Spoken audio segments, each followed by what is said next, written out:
নমস্কার বন্ধুরা, আমি সুপ্রিয়া মাইতি চ্যানেল থেকে সুপ্রিয়া মাইতির মেয়ে দেবলীনা আবার একটা নতুন ক্লিনিং অ্যান্ড অর্গানাইজেশন ডেকোরেশনের ভিডিও শেয়ার করছি।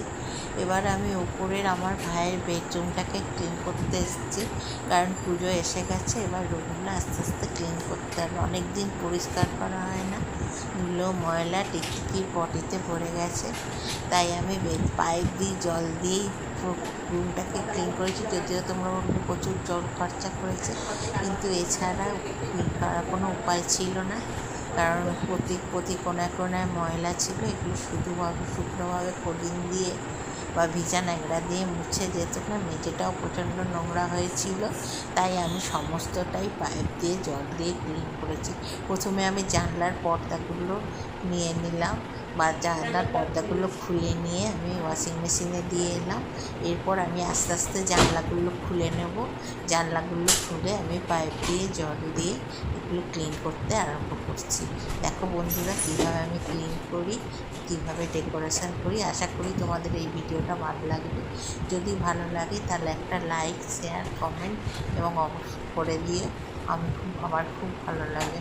দেখো, আমি ভিজা ন্যাকড়া দিয়ে জল দিয়ে পাইপ দিয়ে গ্রিল, কাঁচ সব কিছু ক্লিন করে নিচ্ছি। আমি এটা একটু স্পিডে দেখিয়েছি, কারণ সমস্ত কাজ করতে গিয়ে আমার অনেকটাই সময় লেগেছে। অতক্ষণ ভিডিও দেখতে তোমরা বোর হয়ে যাবে, তাই কাজগুলো আমি একটু স্পিডে করিয়ে দেখিয়েছি। যদিও একটু খারাপ লাগবে দেখতে, কিন্তু তবুও কাজগুলো এখন স্পিডেই দেখাতে হতো, কারণ আমার এই রুমটার বাইরে একটা বারান্দা আছে, একটা ছোট বাথরুম আছে, যেটা আমি ক্লিন করেছি। বারান্দাটা ক্লিন করেছি। আর রুমটার থেকে বেরিয়েই আমার একটা খোলা ছাদ বাগান আছে, ছাদ আছে, একটা ওপেন স্পেস আছে, সেই ছাদ বাগানেও ক্লিন করেছি এবং অর্গানাইজেশন পুরোটা করেছি। সেই জন্য এটা দেখতে তোমাদের অনেকক্ষণ টাইম লাগবে, সেই জন্য আমি গোটাটাই স্পিডে দিয়ে রেখেছি। দেখো, আমি এবার বারান্দায় চলে এসেছি। বারান্দাতে টিকটিকি পটি করে রেখেছি প্রচণ্ড, তাই আমি এখানেও পাইপ দিয়ে জল দিয়ে পুরোটা ধুয়ে নিয়েছি। ঝাঁটা দিয়ে এদিকে চলে যাচ্ছে। এটা প্লাস্টিকের ঝাড়ু, তাই কিছু ভিজে গেলে ক্ষতি হওয়ার হয়নি, আর ঝর্ণাটা ভালোভাবে বুঝছে। এই জন্য আমি দেখো পাইপ দিয়ে প্রথমে বারান্দার ল্যান্ডিংগুলো পরিষ্কার করে নিয়েছি। গ্রিলগুলো আমি করবো না, কারণ বারান্দাটায় বৃষ্টির জল এসে গ্রিলগুলো ধোয়া হয়ে যায়। আর এই জন্য আমি ভেতরের দিকে জানলাটাও পাইপ দিয়ে জল দিয়ে পরিষ্কার করে নিচ্ছি, আর ঝাঁটা দিয়ে দিয়ে মেঝেটাও ভালো করে পরিষ্কার করে নেব।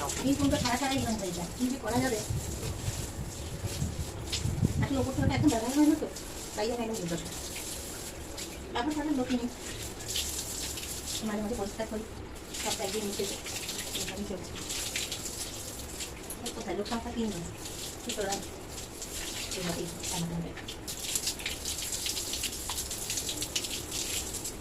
একটু টিকি করে জমা রেখেছি।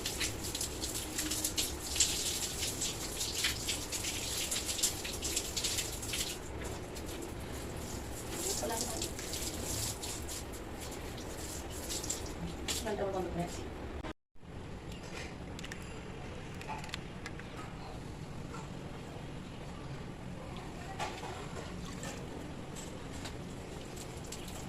বারান্দাটা ভালো করে ক্লিন করে আমি ছাদ বাগানে চলে এসেছি।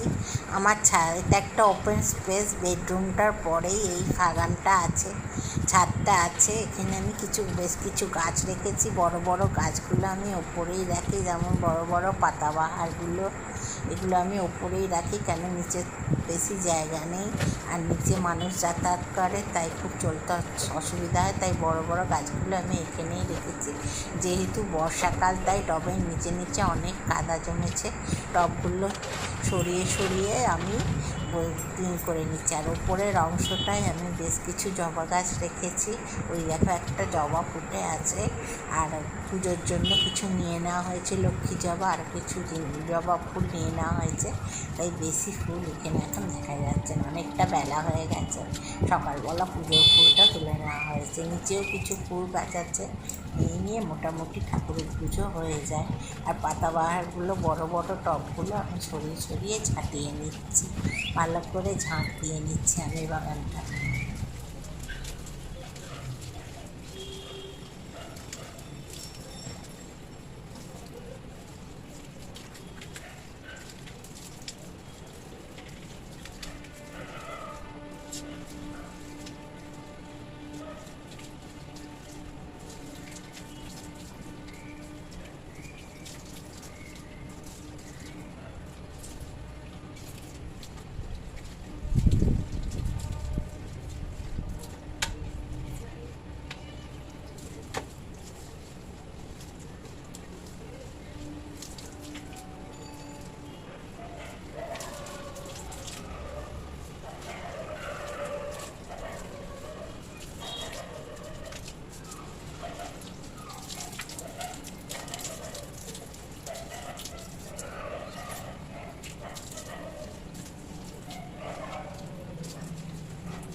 এরপর আমি বাথরুমে চলে এসেছি। বাথরুমের টাইলসগুলো আমি ভালো করে ভিম লিকুইড দিয়ে আর বেসিন টেসিন সব কিছু পরিষ্কার করে নিচ্ছি ভালো করে। স্কচ ব্রাইট দিয়ে আর ভিম লিকুইড দিয়েছি, আর রেড হারপিক দিইনি, বাথরুমটা পরিষ্কারই আছে, তাই জন্য ভিম লিকুইড দিয়ে আর স্কচ ব্রাইট দিয়ে সব কিছু টাইলস সব কিছু আমি ভালো করে ঘষে পাইপ দিয়ে ধুয়ে নিচ্ছি। একটা মগে আমি ভিম লিকুইড তুলে নিয়েছি। দেখো আমি সমস্ত কিছু দিয়ে ভালো করে ঘষে নিচ্ছি।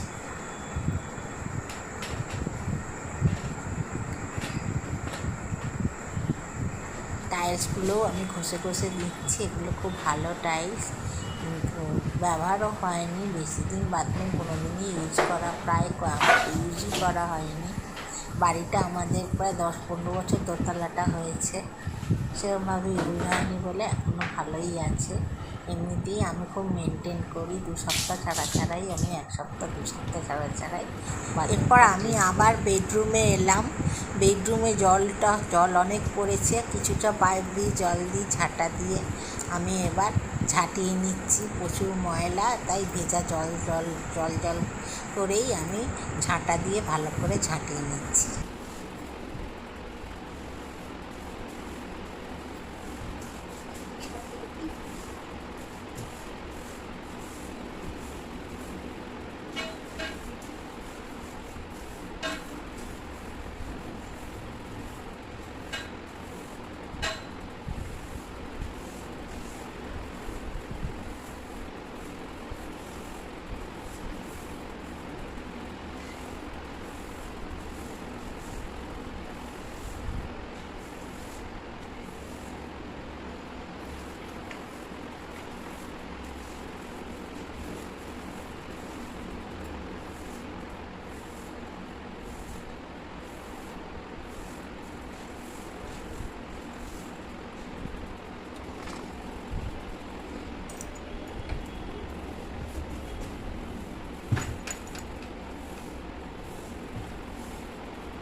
এরপর আমি আলমারি আর যেসব আসবাবপত্রগুলো আছে, খাট, আলনা, এগুলোকে ভেজা ন্যাকড়া দিয়ে মুছে নিয়েছিলাম।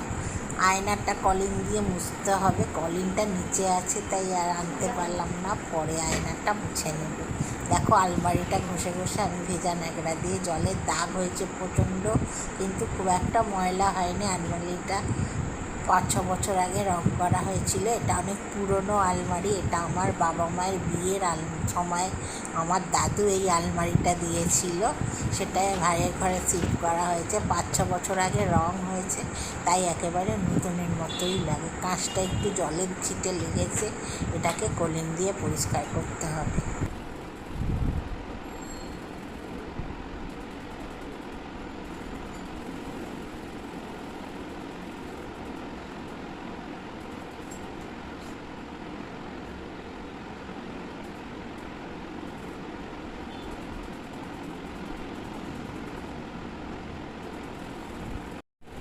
ঘরটা ভালো করে নিয়ে এবার মত করে নেবো।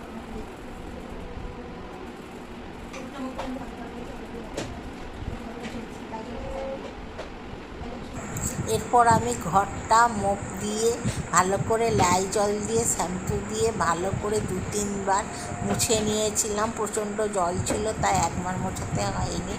আসবাবপত্রগুলো সরিয়ে আমি 2-3 বার মপ দিয়ে ভালো করে ঘরটা ক্লিন করে নিয়েছি। নিয়ে আমি স্নান করতে চলে গিয়েছিলাম, কারণ বাথরুমও পরিষ্কার করেছিলাম, প্রচণ্ড ভিজেও গিয়েছিল আমার জামা কাপড় সমস্ত কিছু। আমি স্নান করতে চলে গিয়েছিলাম। স্নান করে এসে আমি পর্দার বেড কভার সব কিছু করে একটু ডেকোরেশনও করেছি, অর্গানাইজেশনও করেছি।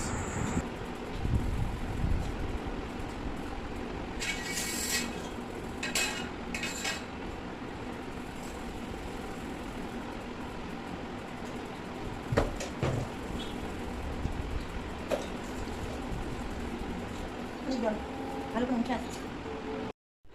বাগান টাগান সব ক্লিন করা হয়ে গেছে, পুরো পরিষ্কার, পুরো পরিষ্কার, সব কিছু ক্লিন করা হয়ে গেছে। যতটা পেরেছি দেখানোর চেষ্টা করেছি, নাহলে ভিডিওটা অনেক বড় হয়ে যাবে। সমস্ত ক্লিন, সমস্ত পরিষ্কার, ঘরেরও সমস্ত কিছু পরিষ্কার। এবার অর্গানিক, এবার পর্দা টর্দা লাগানো, সমস্ত কিছু তাকে ক্লিন করা হয়ে গেছে। মেঝেটা মোছা হয়ে গেছে, সমস্ত জানলা জানলা দরজা যা কিছু আছে সব ক্লিন করা হয়ে গেছে। বারান্দা ক্লিন করা হয়ে গেছে, পরিষ্কার।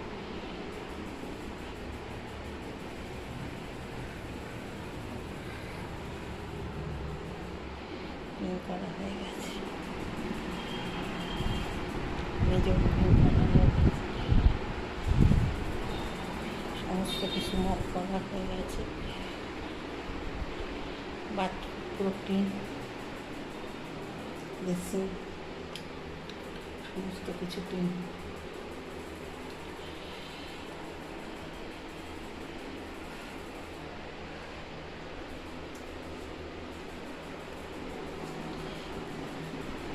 এরপর আমি স্নান করে বিকালবেলা অর্গানাইজেশনটা করবো। ডেকোরেশন করে নিই। বলেছিলাম বন্ধুরা বিকালবেলা আসবো, কিন্তু ঘরটা সাজাতে কীরকম দেখতে লাগছে সেটা দেখার আর আমার তর্স হইল না, তাই স্নান করেই চলে এলাম। সঙ্গে সঙ্গে চুলটাও ভালো করে আঁচড়াইনি, এমনিতেই আমার খুব পাতলা চুল। আমার আগের বছর অপারেশনের পর চুল আমার প্রচুর উঠে গেছে, তাহলে সেই জন্য আমি স্নান করেই চলে এসেছি। প্রথমে আমি পর্দাগুলো লাগিয়ে নিচ্ছি। এই পর্দাগুলো খুব সুন্দর, এগুলো দিল্লি থেকে আমরা এনেছিলাম। দিল্লিতে আমার মাসিরা থাকে, আমরা দিল্লি গিয়েছিলাম যখন, আমাদের দোতলাটা হচ্ছিল, তখন এই পর্দাগুলো আমরা দিল্লি থেকে কিনেছিলাম। অনেক পর্দা কিনেছিলাম, তাই আর নতুন খুব পর্দা এখন আর কিনি না। পুরনো যেগুলো সেগুলোকেই লাগিয়ে দিচ্ছি, কিন্তু একদম নতুনের মতোই দেখতে লাগে।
পর্দাগুলো আমার টানা হয়ে গেছে।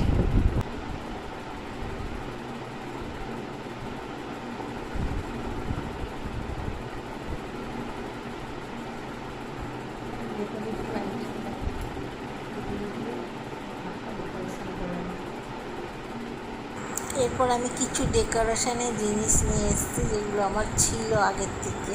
মিশোর থেকে একটা বুদ্ধের ওয়াল পেন্টিং কিনেছিলাম। আগে ওই দেয়ালটায় লাগাবার চেষ্টা করেছিলাম, কিছুতেই থাকছে না। এবারও লাগাবার চেষ্টা করলাম, সেই খুলে চলে গেল।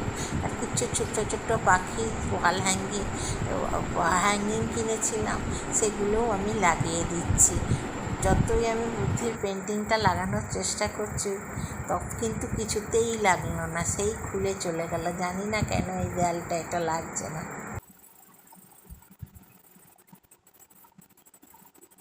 এরপর আমি বেড কভারটা বিছনায় পেতে নিলাম, আর বালিশের ওয়ারগুলোও পেতে নিলাম।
সমস্ত কিছু প্রিন্ট করা হয়ে গেছে, আর অর্গানাইজেশনও হয়ে গেছে। ফাইনাল লুকটা এবার দেখে নিন।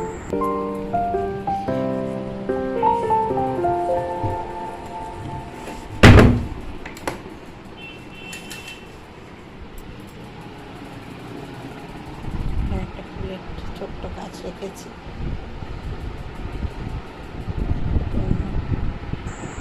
আজকের মতো এই গিভিং আর অর্গানাইজেশন ডেকোরেশনের ভিডিওটা এখানেই আমি শেষ করছি।